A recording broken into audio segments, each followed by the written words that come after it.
Well, my video yesterday brought up some interesting stuff, and it's got me thinking.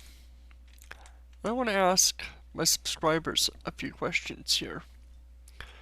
Puppy Turtle was talking about my anti religious freedom here. And this brings up a strong question of how far is religious freedom allowed to go? Just what can religious freedom equate to?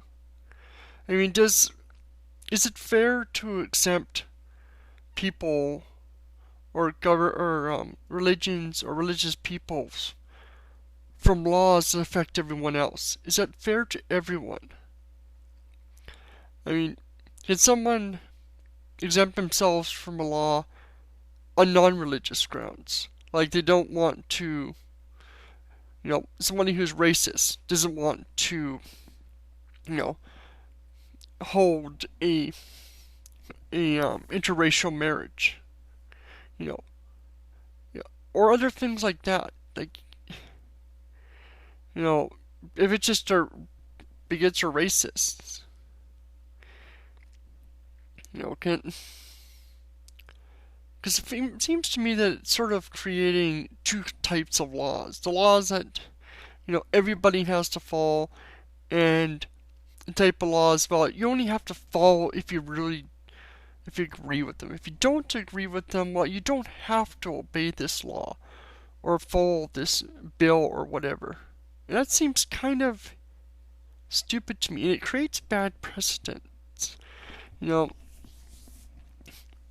With the, how far does it go? What laws can be exempt and what laws cannot be exempt? Can someone, with the whole thing with adoption agencies, should religious adoption agencies be allowed to set criteria that go against the government's criteria? Can they decide, well, I don't want Catholics adopting, I don't want Muslims, I don't want blacks, I don't want Asians, I don't want atheists, I don't want gays adopting. Even if the government sets laws that they cannot discriminate, especially if you're getting government funding and public funding to do these things, where government is paying them to follow the guidelines they set, not follow their own personal guidelines that they make up. Is it really fair to make to allow them to ignore these laws that everybody else on the planet, at least in the United States, whatever, has to obey? And then it comes into, other extents. I've talked about this before. Should someone be able to do a job that they're hired to do, but set up their own personal grounds of what they will or will not do, like selling condoms at a pharmacy or other contraceptives, the after morning pill, and things like that? An employer has, just like the government, an employer has hired someone to do a job. And if they can't do the job, then they should get fired or find a different job. If an adoption agency cannot do what a government sets regulations, then it should try to find funding otherwise, or maybe be shut down. Maybe we should get away from private orphanages and whatnot. I don't know. And, this goes to something that came up last October, which was pretty disgusting. HR 358, which, has multiple names, Protect Life Act, or Let Women Die Act, which allowed religious hospitals to be exempt from having to administer aid or even provide an alternative method to women whose life is in danger, and the only method to save her would kill the child. These hospitals would be exempt. I'm not sure what's happened to it, if anybody can tell me if it's changed or if it's still going. I haven't been able to find anything about it other than it passed in October, but I don't know if it went further, where these hospitals would allow women to die there rather than provide the life-saving procedures, or even provide the woman a method to go to another hospital where she can get a life-saving procedure.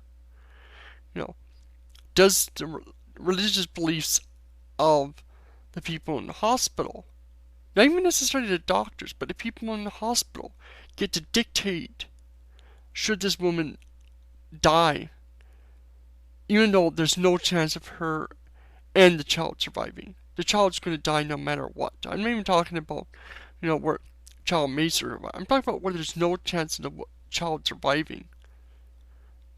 Where the woman's life is in danger. And this goes back, how far can religious exemption go? Well, you might say, the hospital is an extreme because we're talking about the life of a woman here. The woman's obviously must be protected. But it's still going against the religious beliefs. And with the adoption thing, I think that the child having a home and her being able to live and have a happy life, not stuck in an orphanage for his entire life, is more important than someone's personal beliefs. Because we're not talking about what affects them. We're talking about what affects somebody else. Their beliefs and their decision to follow these beliefs isn't affecting them. It's affecting a child. It's affecting the family that could adopt them. It's condemning a child to most likely never have a family and never have that level of joy and happiness that thing can provide. Your religious rights end where another life's begin. And I think that's to me, this is what I was trying to get at. You have a right to believe what you want. You have a right to worship you want. You have a right to do what you want. But the case of adoption agency, I'm not looking at your rights as a religious person. I'm looking at the rights of the child to have a family. I'm looking at the rights, of people to expect that laws are going to be followed by everyone. That there aren't going to be two sets of rote laws. Ones where the religious can ignore, and the ones that everybody else has to follow. If I can't, and that's, I just don't like it. I don't like this idea of religious people getting to ignore laws. If you don't like the laws, change the laws. Don't try to get exempt from these laws. Don't try and sit there and tell me that because you have a personal belief that you get to ignore laws that are meant to protect someone else. I don't know. I'm sure somebody's going to disagree and get a little angry, but I wanted to clarify things and sort of point this out that, this is where I have the issue. And if somebody can tell me a clear criteria for what, set boundary for what laws can be exempt, what laws can't be exempt, and even give me a good reason why there should be exemptions, comment below, let me know what you think, or agree, disagree.